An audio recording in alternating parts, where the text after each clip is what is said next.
Hello and welcome to ThePrint. I'm TCA Sharad Raghavan, Deputy Editor, and today I'm going to be in conversation with Dr. Raghuram Rajan. He needs no introduction, but I'll give you a short one. I mean, of course, he's a world-renowned economist. He was the person who first raised the alarm bells about the global financial crisis. He's been the Chief Economic Advisor to the Government of India and, of course, the RBI Governor. Thank you so much, Dr. Rajan, for joining us. Thanks for having me. So now, Dr. Rajan, I'm going to jump right into our banking sector and what's happening there. On the face of it, the numbers are looking good, profits are looking good, NPAs are looking down.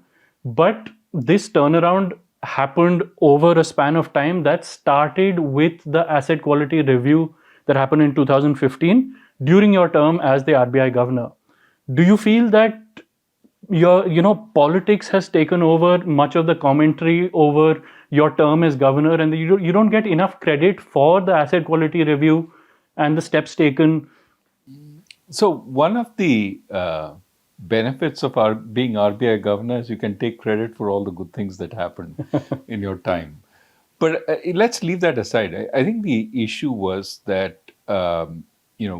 post-global financial crisis, many of the projects that had been started in the euphoria before the financial crisis were in trouble. And of course, we had problems in India over and above the global financial crisis, which was that, there were corruption scandals. Therefore, permissions started getting delayed a lot. Projects weren't getting land, projects weren't getting the environmental permissions, etc., etc. So they were building NPAs in the financial system, which is actually typical after a period of exuberance, euphoria.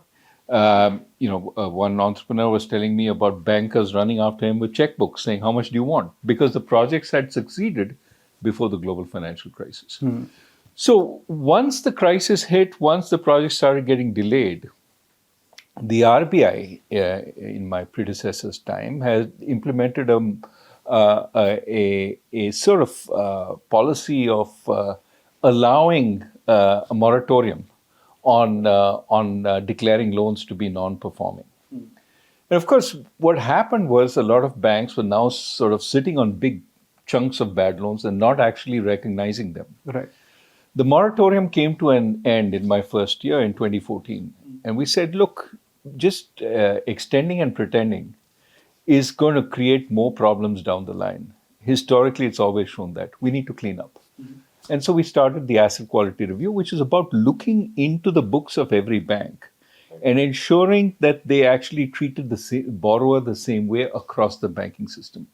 That itself was enough to reveal a whole lot of loans that were actually bad, that were being carried on the books as performing. Of course, we had allowed some leeway for this, but they'd taken more advantage than we. Of course. So a lot of bad loans came tumbling out.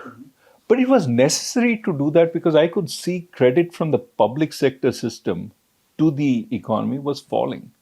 And we said we need to clean up. Otherwise, these banks are not going to be able to lend more. Their balance sheets are clogged with bad loans. They don't want to make any good loans.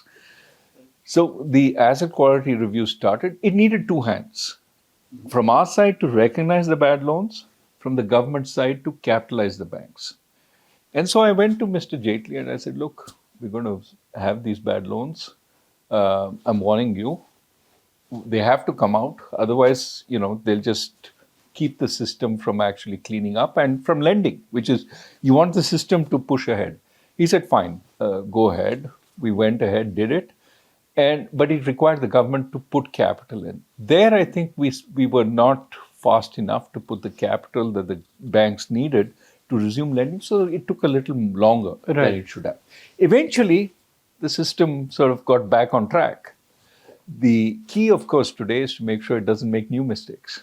Which is what I was going to get to. The NPA numbers are looking very good. They're at historically low levels. But now allegations, the accusations that a lot of this reduction in NPAs is because loans have been written off. And yes, written off loans, they can still be recovered, but the recovery rate is also low. So basically the banks aren't getting very much back from these written off loans. So do you feel that now it's been almost 10 years since the last asset quality review happened? Do you feel we need to do another one to get a better idea of the bad loans? I think not necessarily in the sense that there is a process of writing off, which means they have taken the hit to their capital. Right. The key now is obviously on one side, this is public money when you're talking about public sector banks. So, recovering as much as possible and not saying this is, old hat. We don't need to worry about it. Now, to some extent, bank CEOs are incentivized because this is free money. They've written it off, Right. but now if they recover it, it goes straight to their bottom line. So they're incentivized to recover. They're incentivized to recover. Now, how much they can do, how much they push, because it's sort of, as you said, at this point, it's in the past. Right. And so, do they really want to undertake the effort to do it? I mean, I think they should have the incentive, but that really is something they need to think about. Now, is it bad stuff sitting on the balance sheet? No, because they've written it off. So, in that sense, you don't need to worry about the balance sheet. What you do need to worry about is, are there new bad loans being created? And this is not about the Indian banking system, but about the global banking system in general. Right. It finds a new way to get into trouble every 10 years, right? Yeah. So we need to think about what are the sources of lending that could be problematic. Of course, the RBI has been paying attention to retail, unsecured retail loans. That's something to think about. I don't know the details of how big that issue is. I also worry to some extent that we didn't see a lot of MSME bad loans. Even though the MSME sector has been hit both by the 2016 demonetization, then the pandemic, as well as the GST, because they were sort of brought into the formal sector. Now, the view was they were in a relatively weak state. So if they were in a weak state, what happened to the NPAs on those loans? Have they been provisioned for? That's a question. I don't know. Okay, it's a question I would ask. But the at least for the pandemic, the loans given to the MSMEs were government guaranteed. So well, then the question is, what is the contingent liability that's coming onto the government system? Right. It could be that the MSMEs sort of pick themselves up. Certainly, if they could do that, then they were in a position to repay. They just were given some time to get better. But if I were to look, it would be on the retail side as well as the MSME side, because the large firms have been doing quite well in the last few years in terms of profitability. So it's probably not there. And a lot of the infrastructure investment has been government-led rather than private sector-led. So it's probably not there also. So you say that the private sector has been doing quite well in terms of profitability, but they aren't investing as much as we need. Oh, this is the big sort of conundrum, right? When you say as we need, I mean, you still see capacity utilization around 75%. Right. That's not overwhelming. It's not saying that the sector is red hot. If what is happening is they're able to use their capital more effectively, they are more productive, then maybe there's a reason to say, well, that's the reason they're not investing. Okay. But, this has been a feature for the last decade or so, even more than that. Right. So the question you have to ask yourself is, why don't they have confidence? What is holding them back? Because there is a little bit of a virtuous circle here. Now, ultimately, consumption demand, domestic consumption and global sort of export demand is what drives your production. Right. It seems as if even with the limited investment they're doing, they're able to satisfy that. So either the demand is weaker than we think, or they're more productive than we know. Now, the profitability would suggest productivity, but some of that profitability is wearing off. So I think this is really a big issue. Why, if they're so productive, aren't they investing more to, export to the global markets? There's something which doesn't add up here. And I do worry that, without strong investment from the private sector, we are continuously dependent on government spending. Absolutely. And that, with debt to GDP of over 80%, you can't be overly confident that there is a lot of spending capacity. Right. But now linked to this investment question is the RBI's its policy on the repo rates. Now, an analysis that we did found that since the time that it raised the repo rates to 6.5% and kept it steady, now 11 times now, it's kept it unchanged, the credit offtake has remained high. So the high repo rate, the high interest rates hasn't discouraged either companies or individuals from borrowing. What actually worked in discouraging individuals from borrowing was the RBI stepping in and increasing the risk weights on unsecured loans. So, I mean, do you feel that the RBI needs to be more agile in its thinking, that it kept it unchanged for so long? It should have maybe done something else if it saw it wasn't working. So I have a policy of not commenting on RBI policy, simply because people think I know more than I do, and I don't. All I will say is the following. So, to some extent, what we see is a duality in India, that core inflation is actually quite contained. Right. What is at the upper bound of the RBI sort of limits is CPI inflation, headline inflation, which includes food, for example. Yes. And the most volatile part has been food. Now, so therefore, there are questions: why don't you take food out of the inflation equation? Why don't you focus on core inflation? The problem, however, is food is such a big part of the average Indian's consumption basket. But a falling one, right? It's a falling one, but it's still much bigger than in other countries. Right. And so, if the average Indian's inflation experience is driven by food, and you say, let me ignore food, then inflationary expectations can be driven by something you're ignoring. And as you know, a lot of monetary policy comes from keeping those inflationary expectations contained. The entire success of Western central banks in containing inflation in this period was expectations remained contained even while inflation went really high.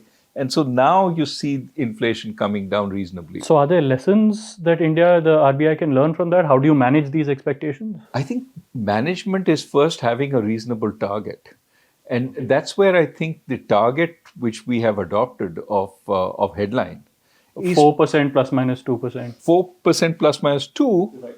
That gives you enough flexibility, right? That you can veer towards the upper end, but you shouldn't treat that as a target. The real point you want to be is the midpoint, right? Right. And but it also allows you, if it is driven by food inflation, to try and look through that, but at the same time not ignore it, because ignoring it is what we did earlier. Remember, our implicit target before we went into this inflation targeting regime, was PPI inflation, Right. which was really imported inflation. It wasn't based on what the common man saw. So I think our target is reasonable. Okay. I think we have a fair amount of flexibility, 2 to 6%. We need to work within that flexibility to do what is necessary.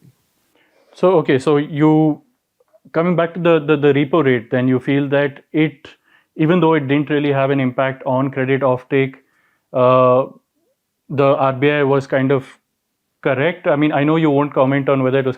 I think the key question, let me leave it as a question, to ask is, what would have happened if the RBI had changed the repo rate Right. significantly? Would that have created a sort of a boom, or would that have had modest effect at all? And that is the kind of question that the RBI must be asking right now, that, have we been restrictive enough to keep inflation from exceeding the upper limit? Because the RBI has been flirting with the upper limit for a little while, right? Yes.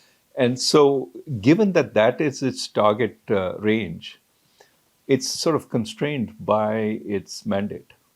Right, but on the one hand, it has other tools to reduce credit offtake as it did with unsecured lending. So it's not just the repo rate that it can play with. Yeah, but as far as possible, you don't want to use macroprudential or prudential tools. Remember, with the unsecured lending, it was more prudential tools, changing the Right. risk weights and so on.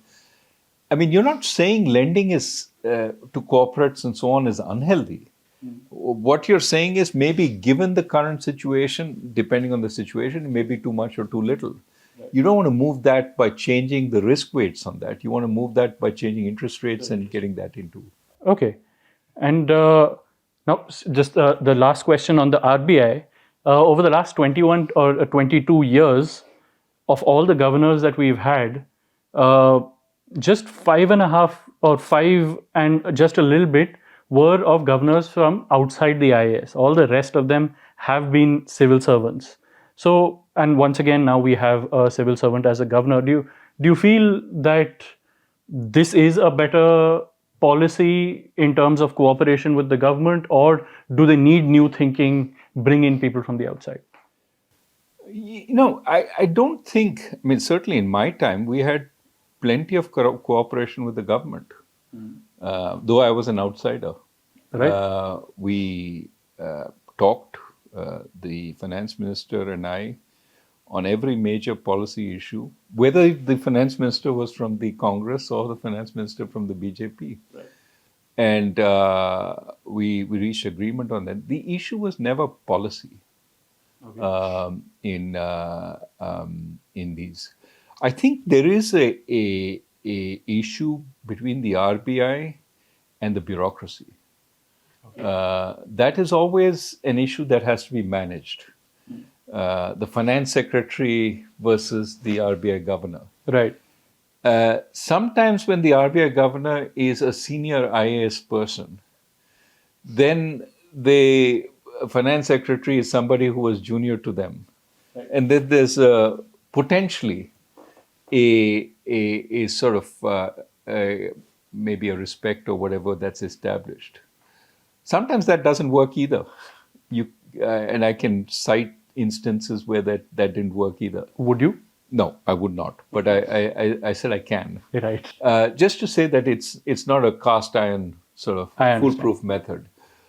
I think the tension between the finance ministry, by which I typically mean the bureaucracy, not the minister, and the RBI, was in a sense always set up to create a little bit of healthy tension. And it's when the tension becomes unhealthy that you need to work to figure it out. For example, if the finance ministry keeps sort of briefing the press in ways that are detrimental to the RBI's sort of policy stance. Right. It's a way of trying to put pressure on the RBI, but it's there are better ways of doing it. Of course. And okay, now moving away from the RBI, Donald Trump has once again threatened reciprocal tariffs on India. If we have high tariffs, then they're going to impose high tariffs. At the same time, how do you square this circle for India in that if we reduce tariffs, then we kind of placate the US, but that also opens up India to a lot of Chinese imports. But if we raise tariffs for Chinese imports, then that hurts our MSMEs. Yeah. So how do you square this circle? It's going to be a very difficult process navigating both the politics and the economics into this next year. Right. I think, as you correctly put it, the Trump administration has an antipathy to any deficit that it runs, trade deficit. And it runs, if I remember correctly, around a $60 billion deficit with India. Mm. And so India is on the target list. Absolutely. Of countries. Almost definitionally, they believe that a trade deficit run by the US is because of unfair practices by everybody else. Right. Not that trade is based on comparative advantage and is useful to both sides. So, it is not out of the question that we have a little bit of reckoning on that front. Of course, we believe our prime minister has strong relationships with President Trump, but that hasn't prevented the US from taking actions when they believe that those are necessary. Right. At the same time, there is this issue of, if the US is especially targeting China, that's going to do a couple of things. On the one hand, yes, it's going to be very difficult for China, but Chinese exports have to look for a home elsewhere. Exactly. And so they're going to look across the world for new homes. And there may be some price discounting, et cetera, et cetera. So expect, if the US takes action against China, a flood of exports to countries like ours. Right. Now, if they are intermediate goods, on the one hand, that gives us a little bit of opportunity because we can sort of maybe focus on expanding our exports more broadly to the rest of the world using cheaper inputs. But they aren't exactly a friendly nation. So No, they are not. But at the same time, we seem to be improving our relationship with them. I would say, the issue is a modus vivendi, rather than being implicitly trustful. I think in the longer run, it would be great if these two large economies which sit near each other figured out ways to build more trust. And that has to be genuine trust, because we have experienced the downsides of trusting now at least a couple of times in our history. But if we can build that trust, here are two powerful Asian economies that have so many ways and reasons to trade, because we don't do the same things. They're much more focused on manufacturing. We do much more services. Maybe there are gains to trade that could be substantial. But we need to, that's for a future discussion. In the short run, we certainly will be faced with a substantial amount of Chinese exports knocking on our door. right. And we have to manage that. I think the issue of tariffs has to be negotiated with the US, but it has to be negotiated in a way saying, look, the last thing you want, since this is part of a war that you're carrying on with China, you have to understand our situation here also, and that we have to manage both sides. Right. And that's the same language that Europe is going to be using with the Americans. So we won't be alone in doing this if the Americans go ahead with the 60% tariffs on China. I think the other issue to keep in mind is, can we find ways to encourage more of the China plus one investments? Can we offer ourselves as a great alternative? And so far, we're getting only a small fraction of the China plus one flows. Right. And countries like Vietnam getting far more of that. So this is a good time to re-examine our business environment. Some of that also has to do with our trade agreements. Do we have the same kind of possibility for global supply chains to set up in India? Some of our southern states are very attractive, very competitive in attracting investments. Absolutely. So can we figure out how to, expand on their the opportunities they offered? Just yesterday, I read about a Taiwanese firm coming into Tamil Nadu. Many of them are looking for, interestingly, women workers, because they find them, I saw that, yes. skilled, and they find them also disciplined. Of course, they're looking for disciplined workers across the world. So I think there's an opportunity for us. I have always said we have a very successful high-skilled export sector in services. Right. The room for low-skilled exports in manufacturing is probably very, very limited. But moderately skilled exports in manufacturing, maybe we can create some room there. And let's see if we can attract some of this flow. It would be really, really to our advantage. So then there are two things here. One is the skilling part of it, that we need to get these moderately skilled workers. And the other thing is a much more entrenched problem, or maybe as entrenched, in that a lot of the pain points that companies feel when they try to invest in India are things like land regulation, and that has to do with the state governments. Yes. And this is not a problem that we faced now, it's been a problem for the longest time. Absolutely. And we found no solution to it. No, there are solutions, right? So let's break this up into two issues, right? One is the doing business environment. And this is not just, ensuring Delhi and Mumbai, the World Bank's doing business indicators are met. It means asking business people, do you actually face a reasonable business environment? And I was talking to the head of a multinational. They want to bring in R&D, this, that. And they say again and again, we have to deal with the bureaucracy on really stupid things, right? And you hear this complaint again. I heard it when I was RBI governor, but you hear it again and again. Right.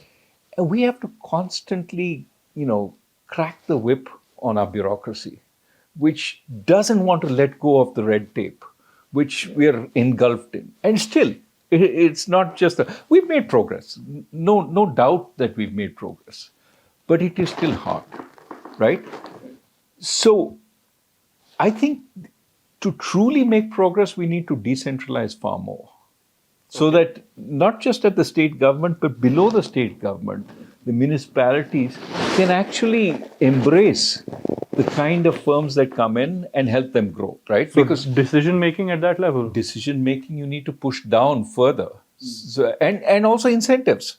The Chinese did this by giving mayors a lot of decision making power, but also if they did well, if they grew their municipality, they were promoted up the hierarchy, right? We need to think about this because today we have too much centralization, and so rules are one size fits all across the board. And as a result, they're always set to, trip up the rogue who might do this or that.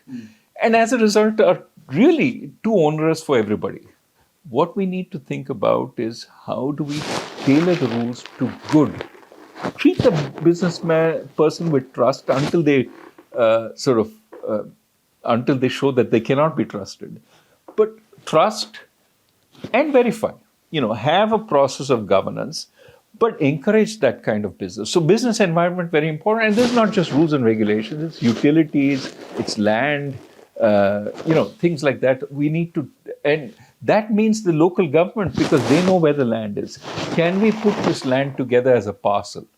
And invite people to set up here. We're saying we got 1,000 acres waiting for the right person. And, we have potential workers.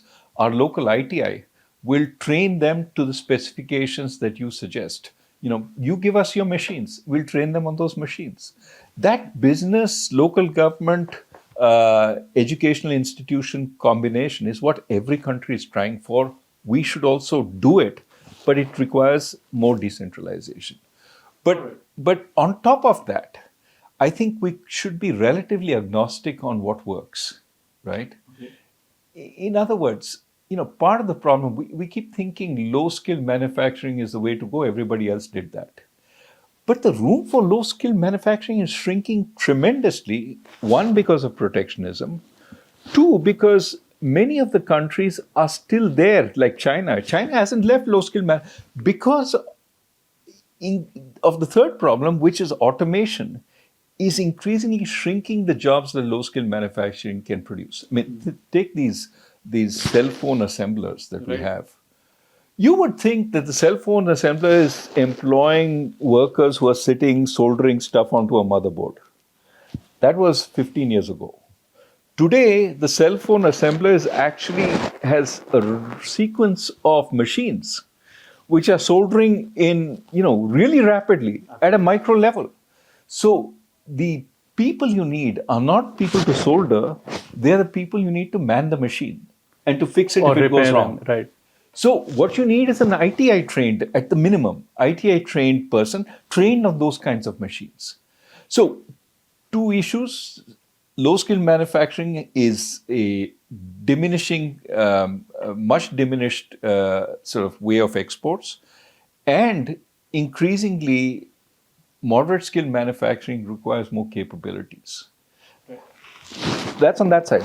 What we have working for us is an export sector in high-skilled services. In fact, if you look at the latest exports numbers, that's what's doing well. Exactly. Right? So let's think about what that needs at the same time as we're trying to create jobs. That's not going to create an enormous number of jobs, but even if you multiply by 2 the jobs that it's creating, those are really good jobs. Right. That's where the labor arbitrage is today. Today, a consultant from a top business school in the US costs $250,000 minimum cost to company. Right. That consultant from a top business school in India is $50,000. And they can do the work across distance. This is what we write in our book, Breaking the Mold. Yes. That's a huge labor arbitrage. And India is in on it because it has the English language.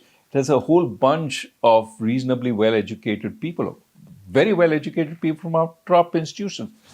Let's double that number. We expand the export sector hugely. So that's not going to be a job-creating place. Job creation is elsewhere. Right.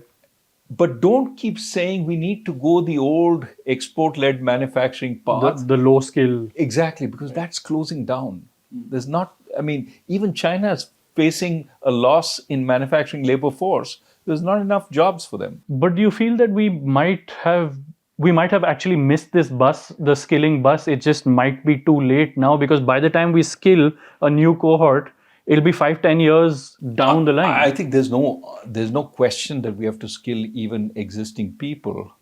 So we have to think about remedial skilling, right? I'm not saying start anew and say your engineering degree is worth nothing. Say, okay, you learned something in engineering. You know let me find out how to bring that up to the specific issue you need to work on. So that's where I say you need to be much more focused on what kinds of entities are in your area, business firms, because the skilling can't be broad-based for anybody who comes. Of course. It has to be targeted at the needs of those people who are there. And of course, you will say, well, that's only for 3 or 4 years, and then they'll need new sets of skills. That's where we need to go eventually. Constant reskilling based on the needs of industry. And that's why I say you need much more of a collaboration between industry, local government, and the training institutions, so that we constantly refresh the workers. Now, this is not a problem unique to India. Even the West has this problem. It doesn't have, workers who are skilled for the jobs that are available. But I think everybody has to face to the reality that the only way to deal with this is to keep skilling. And keep, bringing up wherever there's weakness, remedy that. Right. So, for example, I understand there are entities who are training engineers from these moderate schools, not the IITs or the NIITs or whatever, but moderate schools, and teaching them chip design. So I can't teach you engineering in 1 year. But if you have a basic grounding in engineering, I can teach you chip design in 1 year. Right. Level you up, basically. Level you up, just like Infosys and others did on, helping people code. Can we help them in other aspects? Construction, we have huge increases in construction. Can we bring civil engineers up to the mark? Not from the IITs or the NITs, but from the second and third rate rank universities. That needs a massive nationwide effort. Okay, so this then links to my next question. The flavor of the season has been inequality and a wealth tax. And Mr. Thomas Piketty also was here. He was talking about it, that India needs a wealth tax, because what you can get from the wealth tax, you can then deploy in things like education, skilling, and healthcare. So, do you feel that that is the way to go to fund this increased push towards skilling? Look, the problem with wealth tax is the wealthy find ways around it. You should ask Mr. Piketty, where is there an example of a wealth tax which actually has collected enough money to do anything? Right. This is pie in the sky economics. The reality, I'm not saying that you can't collect more taxes on the rich, but I would say don't start with the idea that you want to make success a bad a bad word. We do need resources. We do need to figure out also the way we spend our resources. Absolutely. Right? So, for example, why are we giving $25 billion in subsidies to chip foundries? Right? Yeah. Chip foundries aren't necessary in the chip supply chain. We have chip design engineers. So this is the PLI scheme you're talking about. PLI scheme, but it's now setting aside 25 billion. Yeah. You are not going to gain national security by having a chip foundry or two chip foundries. It's not going to give you national security because you're reliant on ASML for those machines. You're reliant on the Chinese for wafers and for some of the rare earth minerals that go into the wafers. Absolutely. So you're still going to be dependent. There is no national security, if you think sensibly about it, rationale for putting 25 billion into chip foundries. Yeah. There is no argument that these are going to be the way to generate. I mean, the US didn't have chip foundries, they were in Taiwan. It had some companies with chip foundries, but not a huge lot, which is why it has this CHIPS Act and is trying to bring them back into. The US may have some reason, but we can rely on US supply. The chip industry goes through glut after glut. We can rely on European supply. So we can rely on Japanese supply. So eventually we will get our own chip industry. Right. We don't need it today. Today we need minds who are trained. And this is where I say, let's use our resources better. So what would then instead we do? I mean, we design the chips instead of making them, or what would we have 300,000 chip designers. Right. So expand them, multiply by 2. Create your own chip firm, right? NVIDIA doesn't make chips, it designs them. Why don't we create our own firm, right? The difficulty is we don't have a whole lot of products with a lot of IP that has gone into it, right? I mean, where is our TikTok? We don't have one, right? We have some domestic platforms that are of relatively small scale, nothing which has taken over the world. No. We need far more of that. We need the kind of creative entrepreneurial environment that will produce that, but we also need high quality universities to create the IP that is required for all that. So I would say again and again, Amartya Sen was right. What we need to do is invest in capabilities. And once we invest in capabilities, everything opens up. So I'm not advocating industrial policy. We should do services rather than manufacturing. Let's do whatever happens, whatever we can do, because we need all the jobs we can get. Right. But what does the government have to do in preparing us for that? It has to make sure that every Indian has capabilities. And looking forward, I think, one place which is very obvious we need to invest in is malnutrition. If 35% of our kids suffer from malnutrition, this is the labor force of 2047. Yeah. 2047, if 35% of cohorts that are coming into into the labor force then can't sort of think well because malnutrition, atrophies your capabilities. Right. What kind of developed country are we going to be, right? So everything I have talked to teachers who are working with students. They say COVID set us back hugely. The COVID kids are way behind in terms, especially in the poorer schools, relative to where they should be. That's that's a whole generation of kids lost because every level they've suffered from 2 years of no learning. Basically, online learning didn't really cut it, right? They didn't have access to good online resources. Yeah. And second, think of a kid in a poor family where they're not paying so much attention to education because other needs are much more important. Yeah. They've spent 2 years without learning, and then you put them 2 grades above. Yeah. What do they learn? They're lost. So I think these are the urgent issues of the moment. And I think, Viksit Desh by 2047 is a great ambition. It's doomed to fail unless we deal with these issues today. Okay. And now you talk about, the greater priorities that families have rather than, focusing on things like education. Various governments through freebies have been trying to meet these requirements. Free food here, or free cash there, free transport there. But now, do you feel that these are genuinely useful things, or is it just turning into bribing the voters just before elections? So some are useful, um, but you also have to keep enough space for the public provision of goods and services, which we also need, right? If the freebies then prevent you from investing in infrastructure, Right. prevent you from investing in better schools, in better healthcare clinics, then you're basically pushing people into some kind of private sector response, which may not be as good. And certainly the private sector is not going to build roads and railways and stuff like that. So you need a balance here. I think targeted transfers to the very poor give them a chance to provide their kids a better education, better nutrition, and give them a little bit of more of respect. Because people, money has no order. It doesn't depend on.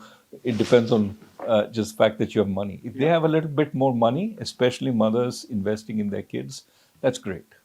But across the board, without targeting it well, eventually impinges on your ability to do everything else. I know chief ministers who have talked to me and said, tell me how I find resources because I've promised so much away. How do you respond? Because you've done this, that, everything, and it's multiplying, right? Yeah. It Everybody seems to be promising something. Everybody's promising, but it's what the other guy promised plus one. Right. Because I that leads nowhere good. And for example, I think on the pension schemes, trying to the middle income trap is in spending enormous amounts on powerful constituencies who are not the weakest in society. The middle class constituencies, unions, bureaucrats, teachers, basically who have a reasonable, I'm not saying their existence is great, but if you want to transfer, this is not the constituency you need to focus on, it's the poorest of the poor. Right. What happens in the middle income trap is your transfers become across the board to the broader middle class, and you don't have enough money to make the kind of investments that you need to make. Right, and we've seen this in several states. Say Karnataka, for example, where they've just not been able to increase their capital expenditure because the revenue expenditure has been rising. So, right, I understand that. And okay, now on a slightly lighter note and going back further in time, as I mentioned right at the beginning, you were the first person to predict that something like the global financial crisis was going to happen in 2007. You'd written a paper. 2005, I had written a paper and given a speech at the Conference of Central Bankers. Right. And so, when the financial crisis happened, did you feel vindicated, or did you feel it was sort of bittersweet that I'm right, but oh no? It would be too much for me to think that it was going to come true to the extent it did. I never imagined it would be so bad. Right. I thought it was a possibility, and I signaled that possibility, including the details of how it might happen. And some of those details really worked out. But I never thought that I would be counseling my neighbor on whether she should take out money from one of the large money center banks because it might fail. Yeah. We thought bank failures were part of our history lesson. And to think that the bank that you've got all your savings in might fail, a huge bank, Yeah. that was unprecedented.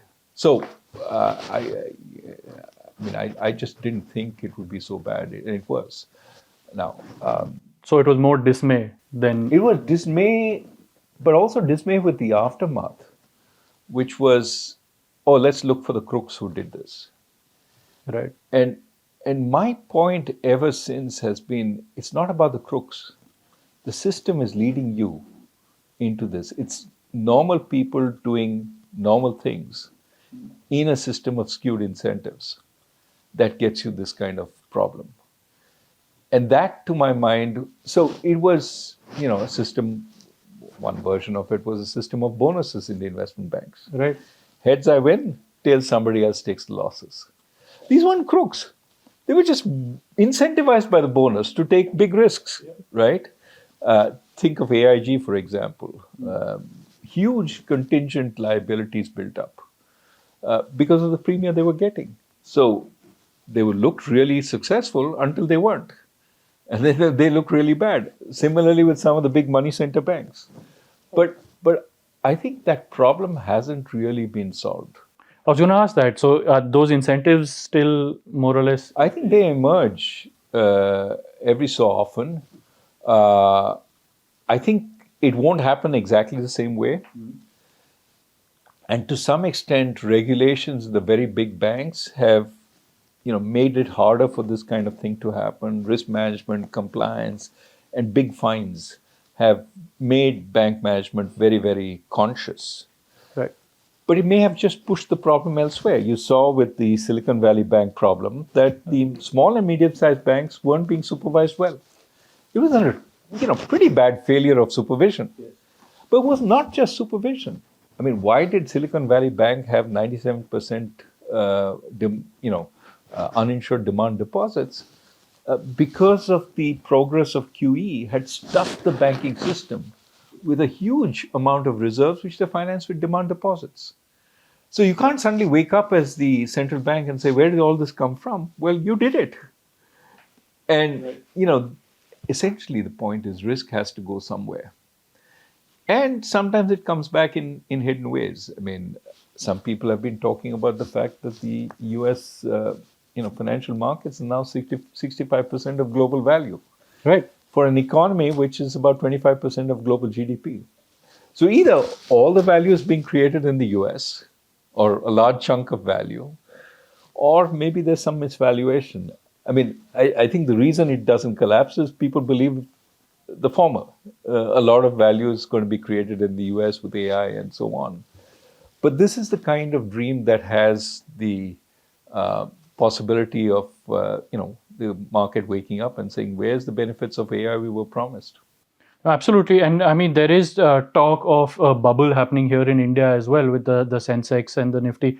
There's been a recent correction, but the market cap is still about 140% GDP.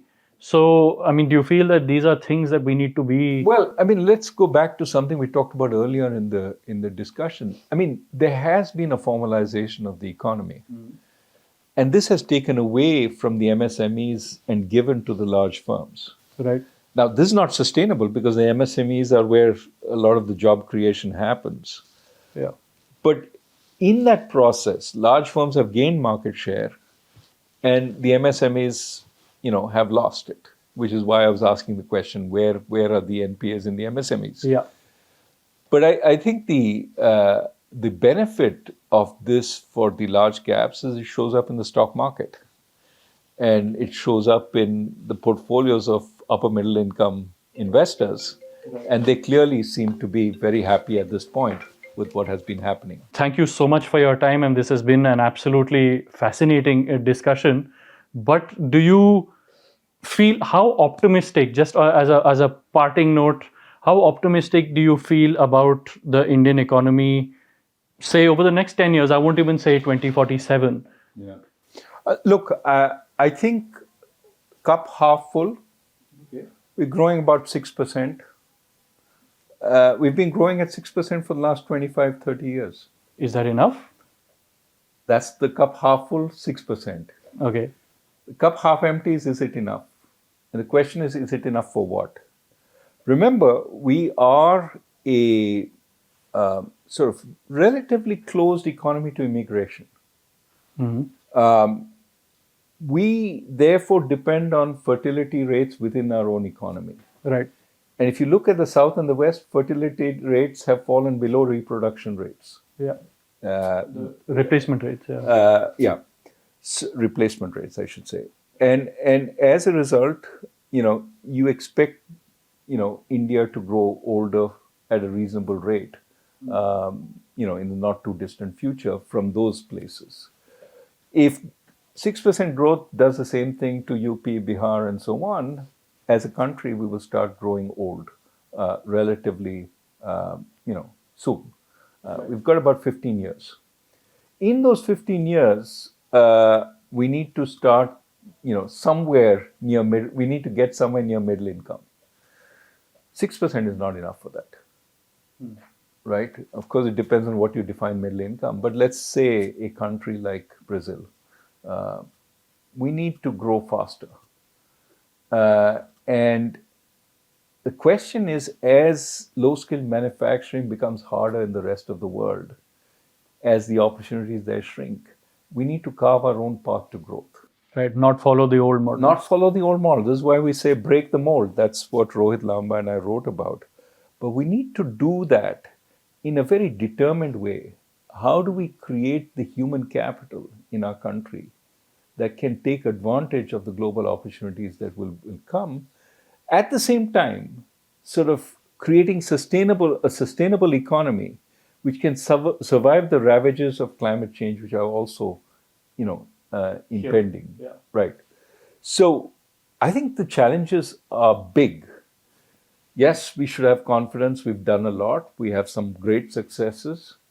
But we should also realize a lot more needs to be done. And I always say, when we get complacent, when we start thumping our chest and say third largest economy, this, that, that's when we lose sight of the fact that for so many Indians, this is not a good economy. Yeah. So many poor Indians, lower middle class Indians, the economy doesn't work for them. But even for the rich Indians, if their ambition to be one of the big successful economies in the world commensurate with our population size, there's a very long journey ahead of us. So let's not be complacent. Let's not thump our chest and say how great we are. Let's focus on all the homework we need to do. Fantastic. But on that note, thank you so much for your time. Thank you. Thank you.